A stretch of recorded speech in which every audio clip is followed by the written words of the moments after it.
Hello everyone, you're warmly welcome to Perfect Start YouTube channel, and today I'm going to teach for you a very important lesson to improve your spoken English knowledge.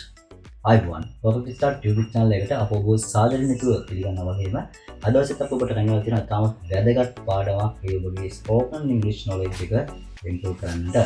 right. අද දවසේ අපි බලමු අරන් තියෙන පාඩම මොකක්ද කියලා. ඒ තමයි be verbs පාඩම. be verbs ප්‍රධාන වශයෙන් කොටස් තුනකට බෙදනවා. වර්තමාන, අතීත සහ අනාගත වශයෙන්. එතකොට අපි වර්තමාන සහ අතීතයේ be verbs වලට කරන සම්බන්ධයෙන් කියලා දුන්නා. වගේම අද දවසේ අපි සූදානම් අනාගත කාලයේදී යම් කිසි වාක්‍යයක් නිර්මාණය කිරීමේදී be verbs වාක්‍ය නිර්මාණය කරන්න කොහොමද කියලා. මේ be verbs වල අනාගතයේ හමුවන වාක්‍ය නිර්මාණයේදී will කියන අර්ථයෙන් අපි will be කියන පදේ භාවිත කරනවා. will be කියන be verb එක භාවිත කරනවා. එතකොට නාමපද සහ සර්වනාම පදත් එක්ක will be යොදන්නේ මේ ආකාරයට she, he, it, we, you, they, I යන සර්වනාම පද වලට පසුව අපි will be භාවිත කරනු ලබනවා.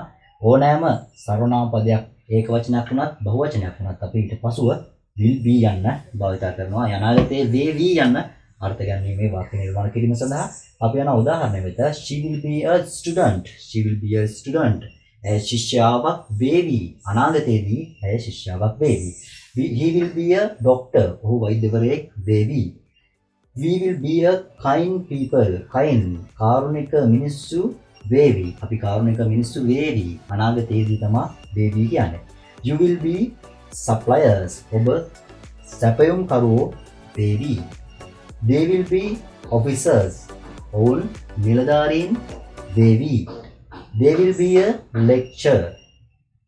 I will be a lecturer. මම දේශකයෙක් වේවි යන අර්ථයෙන් තමයි මේ will be භාවිත කරලා තියෙන්නේ.